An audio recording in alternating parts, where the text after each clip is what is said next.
Hi, everybody. My name is Sebastian Distefano, and my role at Adobe, my job is senior director, senior manager of strategic development globally at Adobe for higher education. But my side gig and my passion is director of the Creative Campus collaboration at Adobe. This is something that we've been doing over the last 5 years. That is really, why I get up in the morning and why I go to sleep and why I love my job. Because I get to meet amazing people like Eddy when I collaborate with all of our institutions all over the world.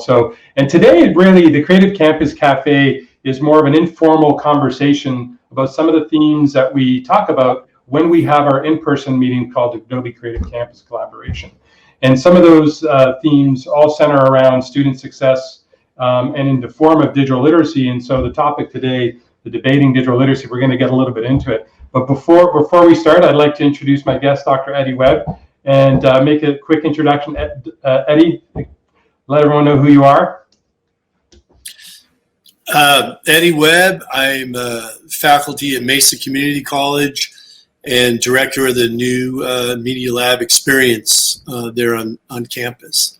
I have a lot to say once we get going here. Yeah. So.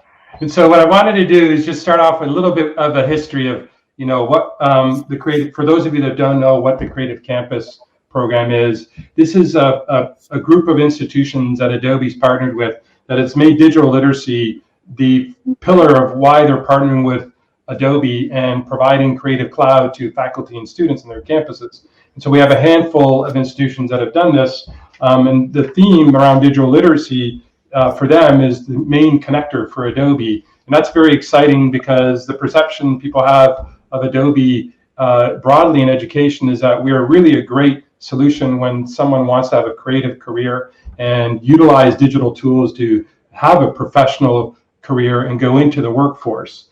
But as we learned over the last 5 years, that creativity isn't just your creative professional. And some of the tools that, if they're utilized in pedagogy in the right way, they can really enhance learning outcomes and help educators like Eddy really teach students the skills they need to get into the workforce or develop better learning skills as they go to learn other things. So that's what our Creative Campus Collaboration and Creative Campus program is. I'm not going to get too pitchy with the slide and all that stuff. This is really more about a dialogue. So imagine Eddy and I are sitting in a cafe and having a conversation, and I do have my coffee. I don't know if Eddy has his coffee. I have mine. I have a nice branded Creative Campus mug. So that's what the theme is today. And we're going to get deeply into the debate of digital literacy in a few minutes. But I want, Eddy, I'd love for you to kind of share a little bit about yourself, but I'll start by saying that when I first met Dr. Eddie Webb, when we did a Creative Campus thing called Adobe EduMax, and it's a large event we do, and he came up to me at the end of the day and he said, Seb, I think you need to learn a little bit about some of the things I'm doing at the college I teach. And I didn't know Eddy was my first introduction to him. And I said, wow, I'd love to hear more about it. And over time, as we started to learn a little bit more about each other, some of the work that Eddy's been doing is really incredible. So, my experience with Eddy was about 3 years ago. And I work a lot of conferences and shows, and I have a lot of people that come up to us to talk about a lot of things about Adobe. And I was just so happy that he wasn't complaining about something Adobe did. He was like, I think you need to learn what we're doing because it's really amazing what my students are doing, the outcomes we're getting, and some of the successes we're having. And a lot of it has to do with Adobe in a way that you may not, be aware how we're using Adobe in our teaching outcomes. So I really want to thank Eddy for coming up to me and saying, hey, we're doing these amazing things. I'd love for you to learn about it because our relationship has gone from there over time and has just been really, really an incredible thing. And it's grown over time. Your relationship with Adobe has grown over time. So I would love for you, Eddy, to kind of share a little bit about who you are, what your journey was to get to where you are today, and some of the things that you're passionate about. And it doesn't have to be in relationship to Adobe. We're going to get to that a little later, but let us know you a little bit better. Let people know who you are and what your background is. Okay. Can I? Do you want me to get into the slides I prepared, or do you just want me? No, just tell me. You tell me who. Yeah, we can wait. And if some of that is in the slides, please do, because I know you're a strong visual storyteller. So absolutely, jump into the slides if you want. Okay. Yeah, I mean, I have some slides I've put together mostly to keep myself on track. But the story that I have is growing up, you know, in California, growing up in I guess you would say bicultural, biracial situation, and early on,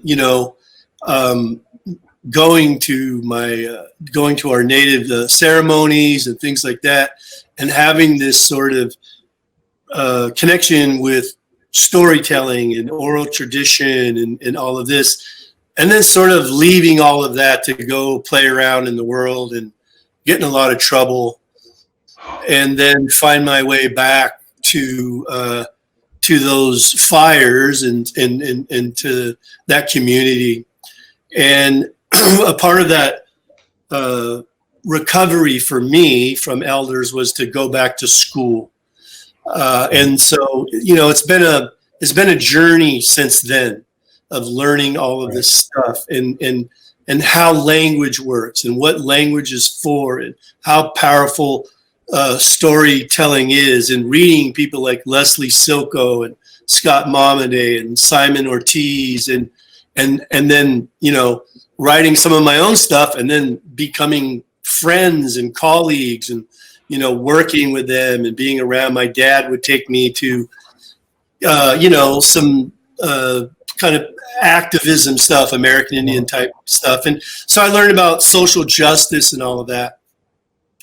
And the conversations you have had years ago, and I'll show you some of those slides here in a minute, whenever you're ready for me to do so, was just, again, finding the tools that gave me a way to express my own journey, as well as embracing my community. Mm-hmm. And it's just, nothing about that has really changed for me, other than I think I've matured in what I'm trying to do, and I have some work you're doing is really focused on giving back to your community. Yes. That's something I see in your work that is at the forefront of what's driving you and what you're kind of, I don't want to say mission, but that's how you're doing that, and it's a core of some of the things you want to achieve with your students. And that's the connection I saw in your story.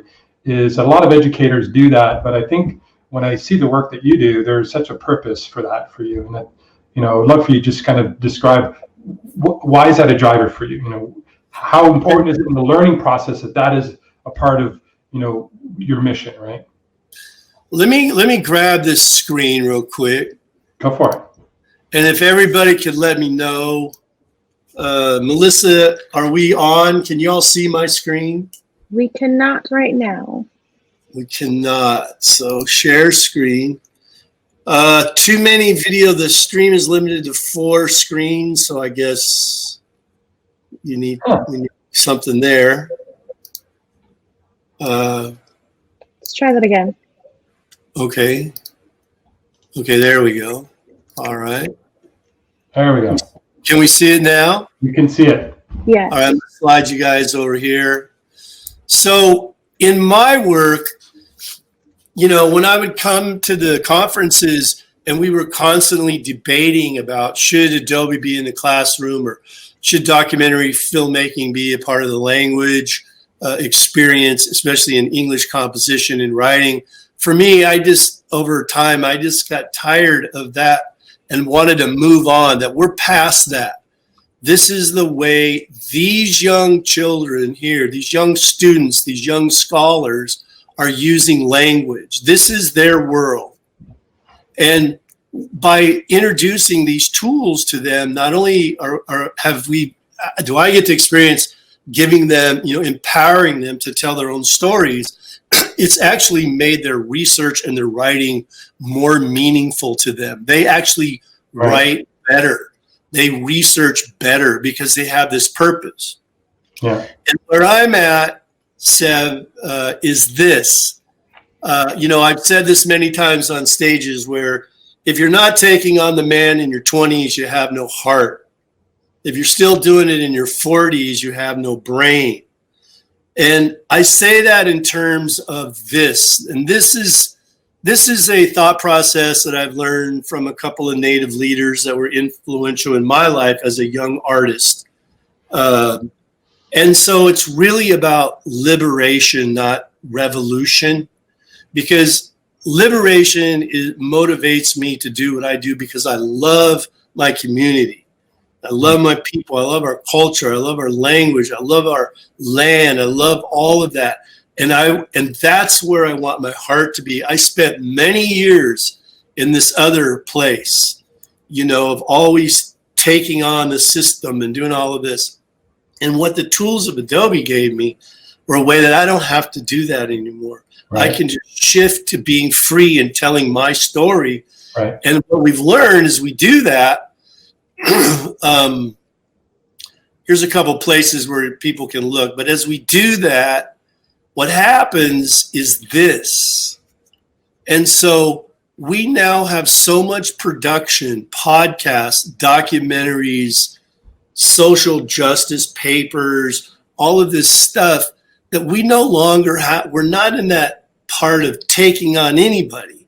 We're just being authentic. And that in and of itself is the change, right? And so, yeah, go ahead.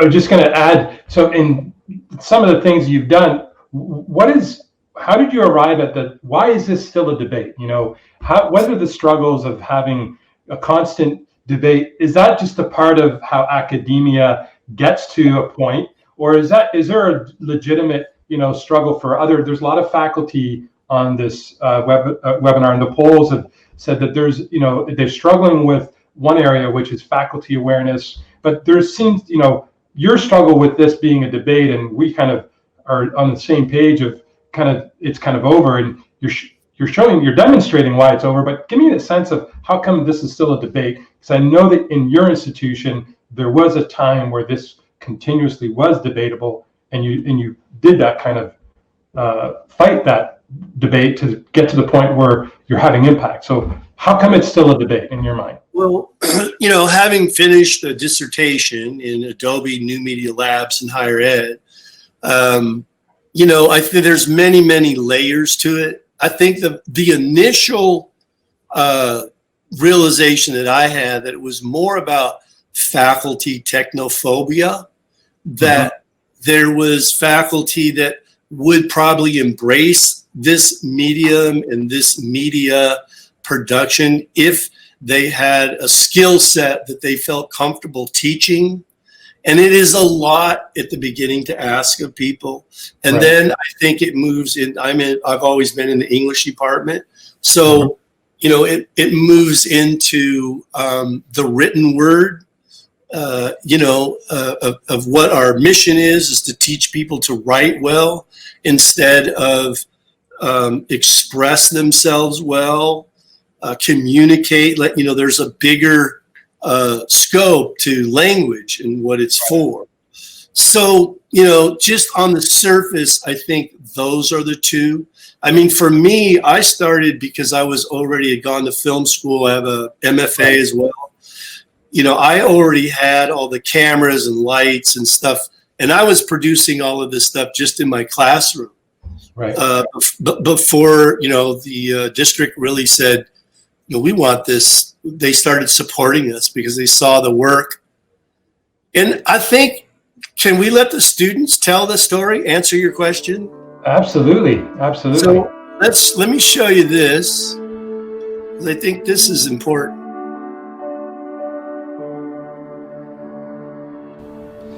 My name is Junior Cially, and I am part of the new Media Lab experience, English 102. Last semester I was in English 101, and I didn't expect much from English. I was taking it for my major just so I can have those credits and move on with my life. I never really was great at English. I could write a paper and get an A in class, but I was never interested. My first impressions coming into an English class, I've never really been a strong writer. I've always struggled in that aspect of kind of expressing myself, expressing the words that I want to write. I remember through high school all the papers we had to write, and I never really understood what we were writing about. What was the purpose of it all? And then when I got to English 101, Professor E presented an idea of elevating sort of what we're writing. But when we came in here, not only was the room a different experience, but Professor Webb made the class a different experience. We would sit together like a conference room and communicate and collaborate on all of the projects that Professor Webb gave to us. When I first came into English 101 with Professor Eddie Webb, it was different. He gave off a different vibe than a regular English teacher, and we learned to take the written word and turn it into video. And how we did that was we started with the I Am project. And it really intrigued me because me as a person, I didn't really know who I was and just who I am as a person, my values, my religion, my respects.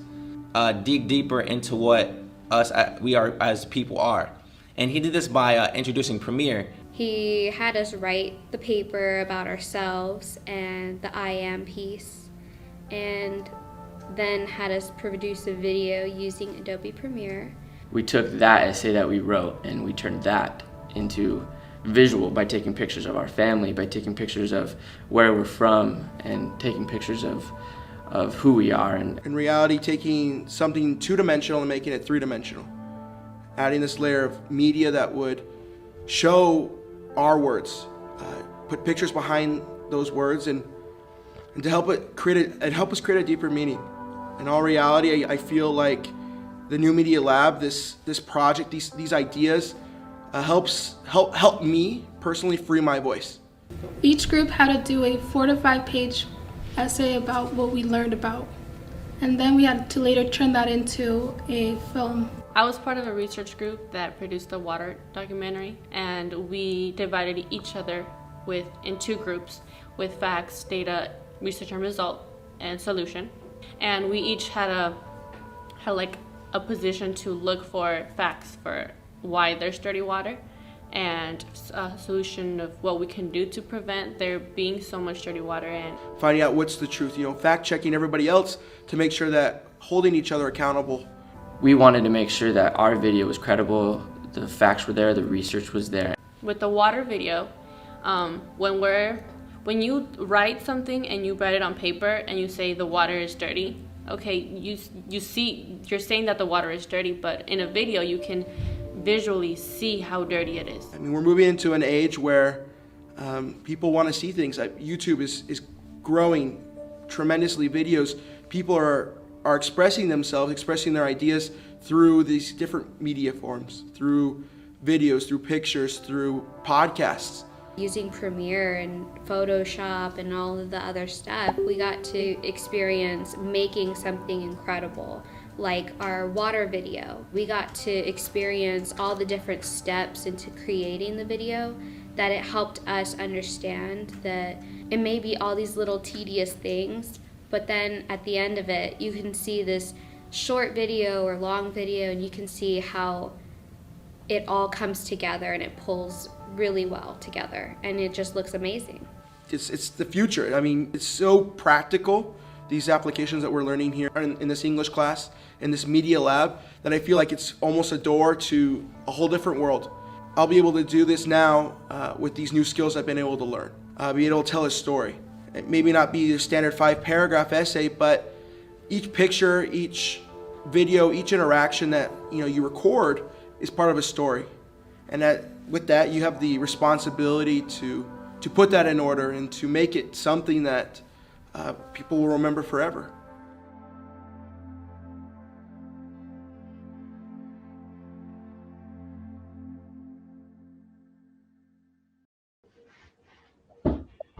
It's awesome. I've seen that so many times. It just always reminds me of the kind of voice that students have when they go through learning experience the way that you designed it in the new Adobe Media Lab. We have a question, but I would love for you to go deeper into the process, how you arrived at that. We have quite a large representation in the room who are charged to deliver the learning outcomes. So with the breakdown and the polls, you don't need to look at them, Eddie. But I think we have an audience of peers that want to understand more details of how you did it, what your plan was, how you set up. So maybe you can go a little bit into that Okay. For a few minutes. Well, when you have students like the ones that just made that video, it definitely makes your job easier, right? And then we just moved on from that. We have multiple. We just did a native seed revitalization. We have American Indian podcast. I think it was wise that at the time we had some innovative leaders, and we aligned all of our work, of course, with our mission. And students helped develop all of this stuff of what they wanted.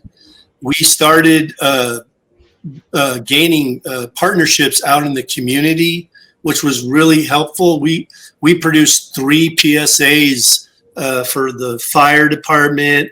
One of our students did something for police, nursing, and we made ourselves valuable because people looked at our work and realized how important it was.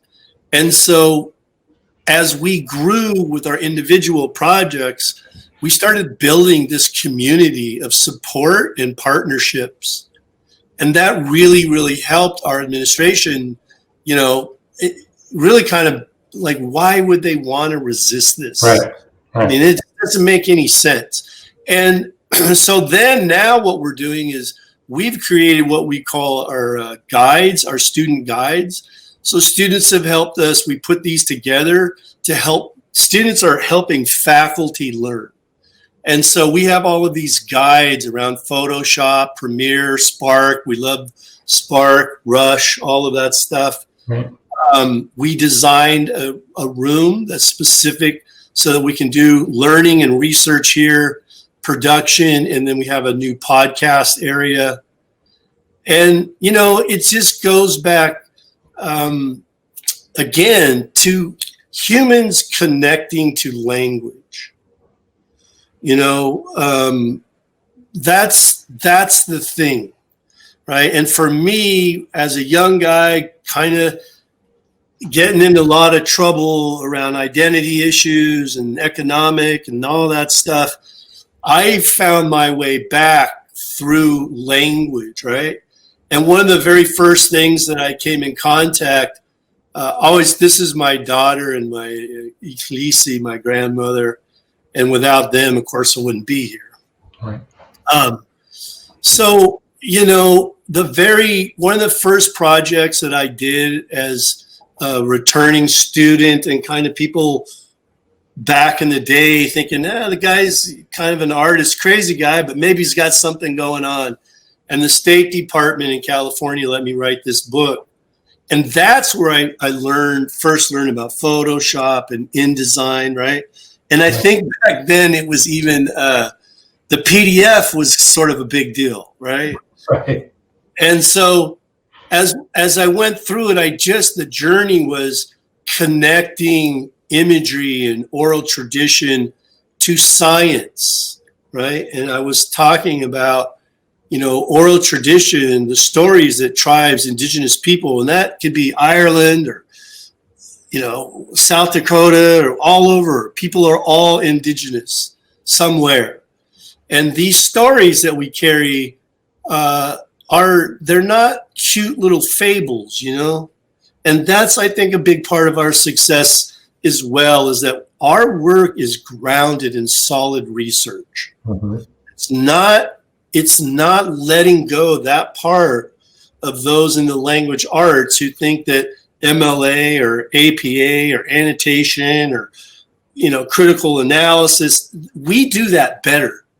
We do that better now because our students are really invested in their projects. And so, as time has gone on, this has been, our chancellor, all of our chancellor, provost, all of them have been behind us. We're a rather big school, we're looking at, before what's happening with us right now, at least we were, well into the over $200,000. Here's something really crazy that I put in here is, Mesa here in Arizona, a very conservative town and all of that. They gave us this big award. The business people in our community gave us this big award. And I wasn't even sure how they knew about us, but they asked, I got a letter and they wanted to see what we were doing. And they valued the work that our students are doing with business. That's remarkable. That's amazing. Absolutely remarkable, with a guy to walk out on stage with hair down to my waist and then hand me a big old fat check and say, again, I don't know exactly what you guys are doing, but just keep doing it, you know? And then because I want to get to the talking with folks, but yeah. I think the last part of this is really understanding dynamic link. And I've used this now beyond just the coding of how you can link, you know, Photoshop with Premiere, with After Effects, and interface all of this technology. I think dynamic link, the concept and the technology, is some of the most significant technology in modern history. And when you can get empowered by these apps inside of Adobe, it really, what I like to say, it starts to connect us and the language to our own humanity. Mm-hmm. And then people can see it for years. For years, I tell people I'm a 25-year overnight success, you know. I mean, for years I'm just scrolling through stuff, everybody, and I guess you'll get some of this.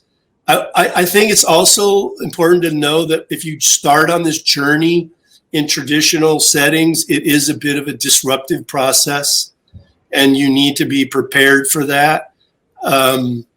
You know, but for years I would get these amazing research papers and I'm the only one who sees them, right? And as you know, if I was on stage right now, I would walk out with a handful of these research portfolios and throw them down on the ground and say, can you all see these and read them? And, you know, no, but now you can. And so we have layers of our training that we do. But this is the most important part here, is taking the written research into original production. Right. We have tons of it. I think I really want to stop there, and can we have it? Is that cool? We have a little talk. Yeah, everyone, Eddie's presentation, he's using Spark. If you're not familiar with Adobe Spark, you can click on the link that's there and go to his presentation and see some of the videos and work that the students have done, and in the process and strategy that Eddie devised to create the Media Lab there as a reference. And there's other resources that Eddie can provide too. When we do these kind of engagements, and I'm just really fortunate that everyone I've met has always offered to talk to other educators and share what they're doing. This is why we're a community, the education community. So, you know, Eddie's information's on that Spark page, and connecting with him directly, if that's one thing I can do for all of you, there's something in what he's talked about makes a connection for you, please reach out to him and connect with him and have the conversation in places that there was a gap today that you need to know more about, because there's only so much we can cover within the time that we have. So, you know, that Spark is there for you guys to look at, and Eddie has his information there for you to reach out to him. But Eddie, I wanted to go back a little bit to kind of, you know, what's happening today in the work that you're doing, because people may be viewing that and seeing the physical environment that the students are in. And we all know that we're dealing with physical limitations with the pandemic that we're living through today. And education is being impacted worse, I think, than any other segment. Maybe the movie theaters might open one day, but it's a real struggle for education right now to understand, how do we deliver our mission for teaching and learning when we can't be together. So maybe you can share a little bit of some of the things you experienced in the last couple of months and how your Media Lab is adapting to it, or offer up any kind of advice for folks who maybe having the same kind of similar struggles in their environment. Well, I think one of the things that we quickly did was we opened up a Cranium Café. So we're available, you know, from 8 to 4 to tutor students, because, you know, we've trained over 78 faculty now at Mesa, and we are putting labs on all 10 campuses. And so we're continuing to, we have a Adobe New Media Lab Academy that we're getting ready to launch. And so we're going to be holding workshops and trainings district-wide. So because of the situation we're in, it's just another way, to teach. So again, back to dynamic link. Fortunately for us, our campus closed down in April. Right. So we had a lot of footage. So now we're just teaching students with our student guides of how to share assets, right? And how to put all that up in the cloud. And we've created more and more video tutorials and step-by-step. So it's just another opportunity, which is good because in the industry, if students want to go into filmmaking or whatever, you have to know how to use data and share data, with a lot of different people on a project you're working on. Yeah. So yeah, we don't get to go back to school till next spring.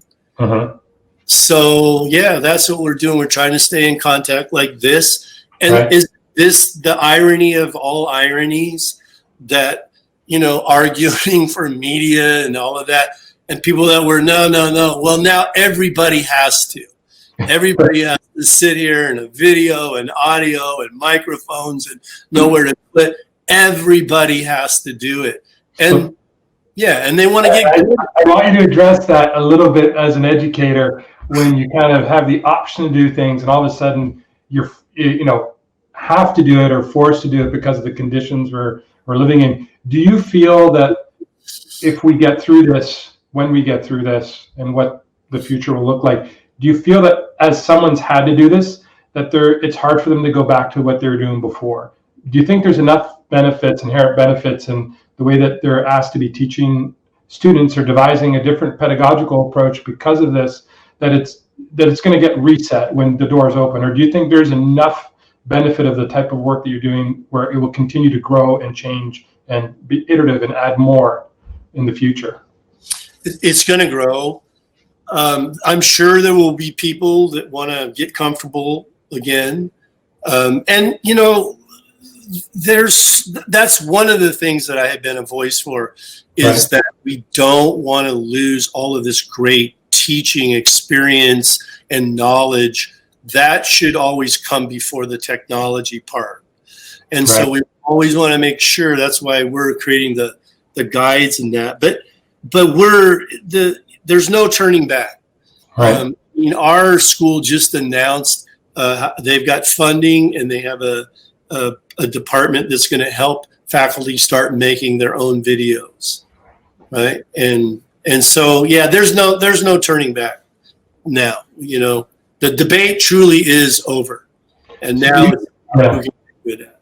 You've trained 78 faculty, and there's a lot of people here that are probably, part of what they're doing on their campus. What was that like from the faculty that came on board? Were they kind of willing participants? Were they hands up saying, I need to do this? Or was there even resistance in that group of faculty of trying to do this? Share a little bit of that insight for everyone.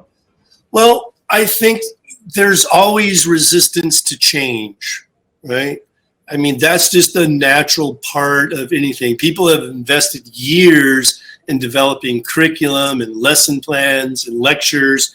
And so you have to make sure when you put on trainings that people understand this is not a way, this is going to make all of that better, right?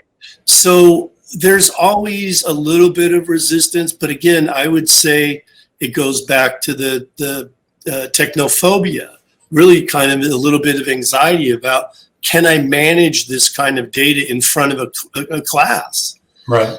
And so there is, but for the most part, as soon as people watch that video I showed here and looked at some of our other work, they want to, they're ready to jump into the river, as we say. And then it's, putting in a little bit of time, but with things that you all have put out with Spark, Page, Spark Video, and Rush, they are, again, that dynamic link. They set a very workable, easy platform for faculty to engage in this work. And then for those that want to get into Premiere and After Effects, they can. So it's staggered. It's a process. So one of the things that I know about you is that you do know the tools really well because of your experience. What would you advise for those out there who are, not feeling like they're masters of the technology and might be more afraid of introducing these kind of learning outcomes into the curriculum when they're not really great at the tool? Because I hear that a lot. It's hard for me to teach something if I don't really understand how to master the tool. I don't know if that's necessary. I'd love to have your input. What would you kind of share with others, and that you might have run into that with some of the faculty you've trained? Two important things on that point. One, you do have to put in your time. Right? There's tutorials all over the place on how to use whatever app you want to use or wherever you want to enter. Spark, Page, Video, and Rush are very, very easy. You're going to have no problems with that. This is the second point to me that was the most exciting point, because I can see over my career where I transitioned from being a teacher to an educator. Right. And the difference there for me is I no longer had to be the expert in the room. I remember it was maybe 10, 12 years ago where I wanted to go down this road. I think we were still buying Premiere on little discs. I think I had one around here somewhere. I have every version of it, but you have to walk, you have to understand that you may no longer be the expert in the room. Right. Your students, trust me on this, your students know this technology. Yeah. So it may be the faculty holding up the whole room. So if you can let go of that for a minute and find and empower and really build. We talk about learning community, we talk about equity, we talk about diversity, but what do they call it? The sage on the stage, chill a little bit on that and just create an environment where your students, you can say, I can tell you when I started out, Paul Hickey, who works with me, was my student, and he taught me more about this technology than anyone. Right? He's my teacher now. Keegan Shofta, who's one of the best Premiere and After Effects guys I've been around. Absolutely amazing. And you open yourself up to saying, hey, I don't know. Just be honest. Right. I want to do this part, but so it really pushes you into being a part of a learning community. And if you're still hanging on to it's your show and you want to be, it might be a tough road for you, but let go a bit, and your students will bring you along. I hope I answered your question. Yeah, no, you did. There was a question in the Q&A pod, and folks, if you have questions for Eddie, just put them in we'd love for you to put them in the Q&A pod. It'd be easier, but if you have to put them in the chat pod, that's okay. One of the questions from Brian J. Thank you, Brian. Can we learn a little more about the assignment? Sounds like the students were asked to convert or remediate a written document into video. What was the prompt? A little deep in the weeds, but can you answer that for him? Sure. And I have a lot of work coming out on that. We're trying to work that out right now. It's called Steps. And that's where I get into like rubrics and, your basic traditional way of evaluation. But again, what I do is we have, if I have a classroom now, I've only have a classroom of 25 students. And so we divide those into small groups, 4 or 5 groups. Each group has to propose a topic that they want to research and make a documentary about. And then we collectively create a rubric of how we're going to evaluate. And as every teacher knows, students are way harder on themselves than we are, but I mean, it's a pretty simple thing. The research part is very traditional, and then the turning that into video is, we have to have the labs so that all the computers are interlinked, and they can work on, on their Premiere and stuff like that. Again, I hope I'm answering your questions right. Yeah, if there is a place where you can share some of the specifics on the prompts and stuff in your links, I know that this community would really appreciate that. So the beauty about the Spark page, it can be updated, but anywhere you can point them to some of the work that you've done, I think is going to be really helpful for them. There is another question by our own Adobe Todd Taylor. Being authentic and building community and connection to language and dynamic link are your big ideas. How do those outcomes help students build careers beyond college? So where does, I've heard your students say this from their, own voice of how important it is for their work, beyond college opportunities. Share a little bit of that. Well, that's just, that's a slam dunk, no brainer. When they leave here, I think that's why the city gave us an award, that they saw the value of the skill sets our students were learning and how it transcends into business, right? I mean, people are being paid right now to keep an eye on us and all this technology and screens, and right, and knowing how to work in this world of media, So, it does all of the old competency stuff. It makes people better people. It makes people better citizens. It makes people, when you've given people who come from underprivileged, underserved communities a voice, where, because I got into this thing this last, couple weeks with people of all this that's happening in the country, and we want change. Why do I always have to be angry? Right? Why do you want to label me or paint me with, being angry about, why? Why can't it be intelligent? Why can't it be strategic? And that's what we also do there, is whatever issues that these students take on, and I don't give them a topic, right? They pick their own. I give them categories: social justice, political, whatever they want to do, position. And so, it just makes people better communicators. It gives them the skill set of what we're doing right now. I'll add a little bit to that answer beyond college, because my son, where I live in Ontario, the English curriculum is very multimodal based, and they've learned digital skills, much like you're doing in your class. Maybe not in the same setting, but he's been asked to, produce and write in the forms of media that you're talking about. And this summer, you got an internship using those skills. He's been in university a couple of years, and the opportunity for him to find employment was exactly in this area. And he came to me and said, "Dad, the things I did in high school helped me get my job, and the two things I've done in university maybe it did help me get the job, but I feel like what I did in high school in English was helping me get my job that I have now." And so he's helping the institution produce the content in the fall that they're going to be going online. So they've hired 25 students to make this content and be more engaging. It is really interesting that the skill, he didn't really identify that is something that could connect him or separate him in the workforce, and all of a sudden he's got a job because of it.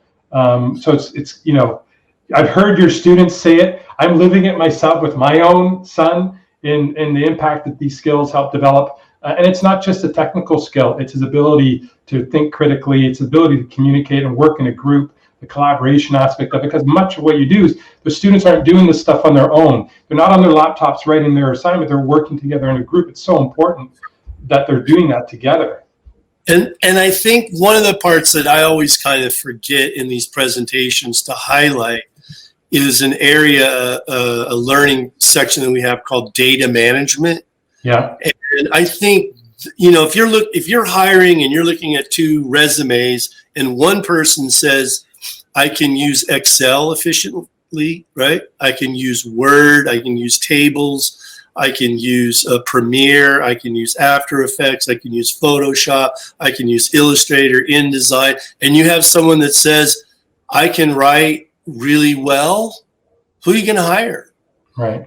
So the data part of this is, I always forget to get that in here, but we spend a good deal of time teaching Excel, right? Yeah. How to create a production plan using tables inside of Word. There's a lot of those. I guess, do we call those soft skills now? There's a lot of, we could debate soft skills too. Sometimes they're called soft skills. You're describing essential skills, right? So this whole frame of like, these are essential skills anymore, not optional soft skills. Yeah, and then just basic use of a computer, how to move around inside of a computer. Those are the things we forget to talk about because, you know, but they're foundational to our work. Yeah. Because people, you know, folks just want to see the end product. Right. You know, and it's pretty and it's beautiful, but man, the journey to get there, you know, these things really have to work together. You know? The interesting part for me is the term digital literacy is something that's been around for a long time. And it is foundationally important for educators and leaders to understand that it's changed. It doesn't mean the same thing it meant, you know, 10 years ago. It meant, how do you open a browser? How do you do a Google search? You know, how do you start, you know, your computer? It's really transformed into the areas of learning that you've actually exemplified today with the work that you're done. And so it is interesting. The debate is still happening. You know, a lot of times we're always going to be, I feel in academia, it's constant debate, and everyone's going to kind of change the way that they want to take what they've learned and bring it back to their campus, their classroom, their leaders, and describe it in a way that makes sense in the cultural language of where they live and their campus. Because that's really, really important. One phrase can't be describing it for everyone. So, you know, for Adobe and our partnership and where we've been working together, I really want to thank you for moving that idea forward in your institution and getting, you know, other faculty to understand it, but also leadership to invest in the things that you're doing is a tremendous accomplishment, because I know a lot of people in this group probably struggle to try to get people's attention to get that kind of support. So anyone who wants to learn how hard that was for Eddy, reach out to him, because those are the things that you're going to have private conversations about. Those are about what's going on in your institutions, but he's a really great person to lean on and to learn a little bit about what the struggles were. So there's a couple more questions before we go. We have about 7 more minutes. See how fast all this passed by. Todd, what can others learn from the success of you training 70 faculty? Like, what are the key ingredients to faculty development that you feel people need to kind of learn about? Maybe the top 2 or top 1. You can just one ingredient. What is that? Say again of how. So what can others learn from your success of training faculty, 78 faculty, and what are the key ingredients to faculty development? What's the few things you feel are really important for someone to kind of put into their plan if they're going to have to teach others how to do this? Well, the first thing is to build community.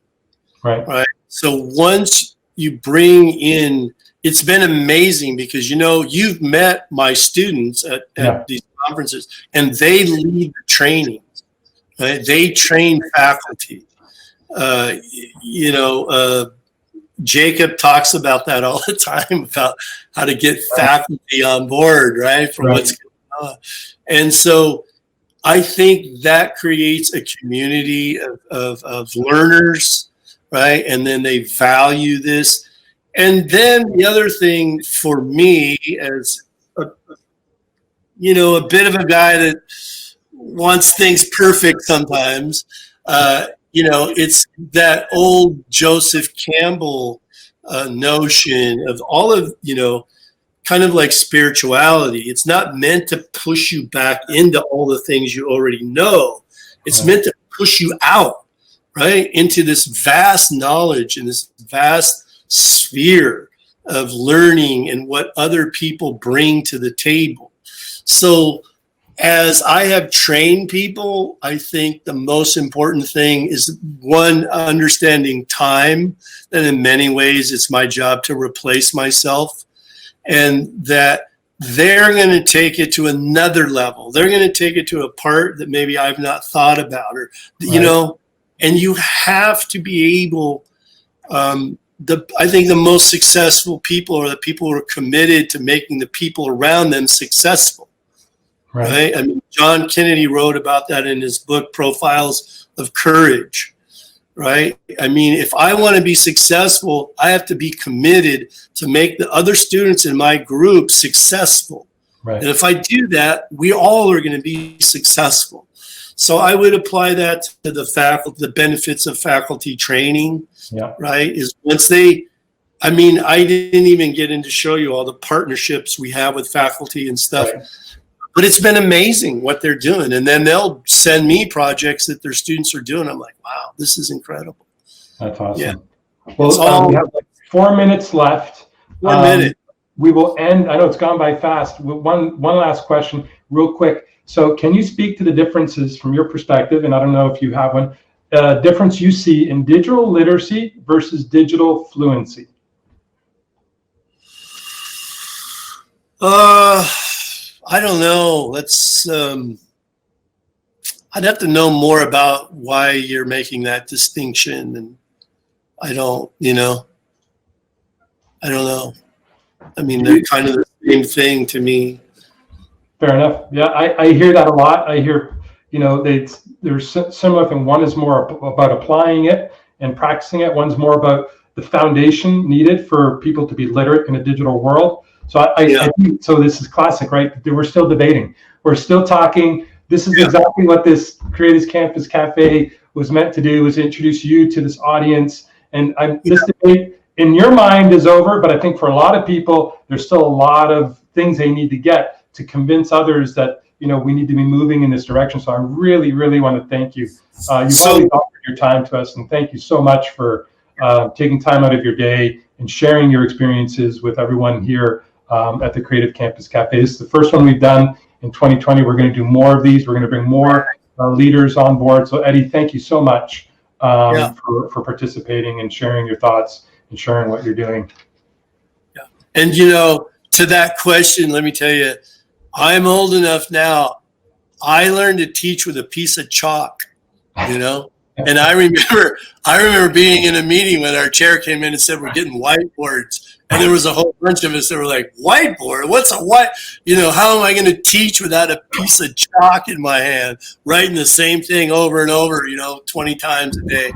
So, yeah, so fluency or whatever the other part of that was. Yeah. Drop the piece. I never got the piece of chalk, so I'm not an educator, but I got to clean the chalkboards from all my teachers. So we've been around long enough to have different experiences with the chalkboard. Eddie, thank you so much. Everyone, thank you very much for hanging in there. We have a lot of people in the room that stayed for the whole hour. I can't tell you how much I appreciate it. This has been recorded. Go ahead. You have something to say, Eddie, before we sign off?